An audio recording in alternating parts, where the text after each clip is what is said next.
প্রতিবাদ করতে হবে কি কোরআন সুন্নাহর তরিকায় না কাফেরদের তরিকায়? কি মারামারি, কাটাকাটি, অবরোধ, হরতাল এগুলোর মাধ্যমে? কোরআন সুন্নাহর তরিকায়। তারপরে জিহাদ করতে হবে কোরআন সুন্নাহর তরিকায়। অনেকে বলে রাজনীতি ইসলামে নাই। কে বলেছে রাজনীতি ইসলামে? অবশ্যই রাজনীতি আছে, তবে বর্তমান যে প্রচলিত যে রাজনীতি, এই রাজনীতির সাথে কোরআন হাদিসের কোনো সম্পর্ক নাই। আমাদেরকে রাজনীতিও করতে হবে কোরআন সুন্নাহর তরিকায়। সুতরাং আমরা সবাই রাজি যে আমরা বলি লিখি যে আত্মশুদ্ধিমূলক অরাজনৈতিক সংগঠন, কথাটা আসলে বুঝাইতে চেয়েছি যে এটা প্রচলিত যে রাজনীতি, এই রাজনীতি মুক্ত। কিন্তু আমরা সবাই কি করি? রাজনীতি করি কি করি না? কিন্তু আমরা রাজনীতি করি কোরআন সুন্নাহর আলোকে রাতে।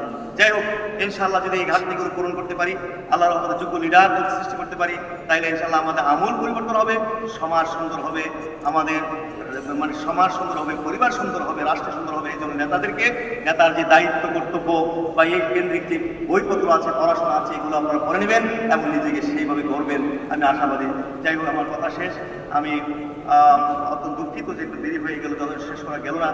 অনেক পীর মাশায়েখরা ছিলেন, বিশেষ করে আমার ভগ্নিপতি দারুল আমানের পীর সাহেব ছিলেন, সময়তে পারা গেল না। বাড়িয়াপাড়ার পীর সাহেব ছিলেন, পুরপুরের পীর সাহেব ছিলেন, আমরা সময়তে পারি না, দুঃখিত। এবং অনেক অতিথিরা এখানে ছিলেন, যাদেরকে আমরা ইচ্ছা থাকা সত্ত্বেও সময়তে পারিনি। আমরা আমাদেরকে অত্যন্ত আমাদেরকে এসে ধন্য করেছেন। সেই জন্য দরবারের পক্ষ থেকে, সংগঠনের পক্ষ থেকে মোবারকবাদ জানাচ্ছি। আপনাদেরকে দোয়া করি আল্লাহ পাক যেন আপনাদের সময়টাকে কবুল করেন এবং এটাকে ইবাদতের মধ্যে আল্লাহ তাআলা যেন কবুল করেন, আমরা সবাই জানি। আর একটা আমি বলছি, বর্তমানে যেটা কঠিন বিতর্ক চলতেছে, এটা নিয়ে বিতর্কের কোনো কিছু নেই।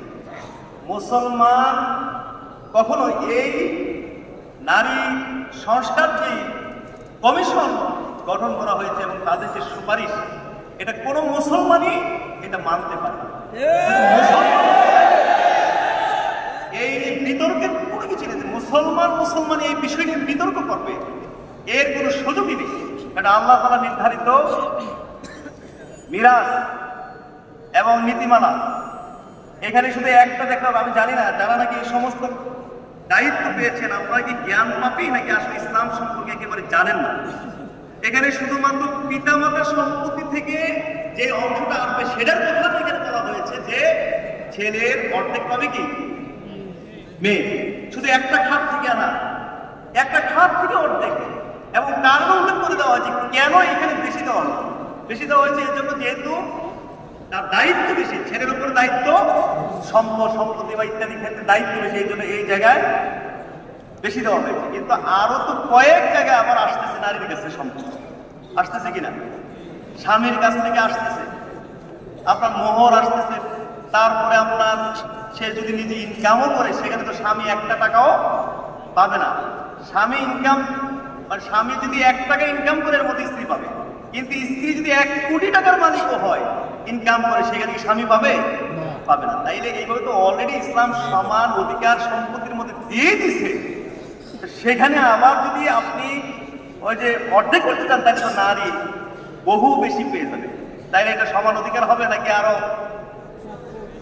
এটা অবিচার হয়ে যাবে? পুরুষের প্রতি কি হয়ে যাবে?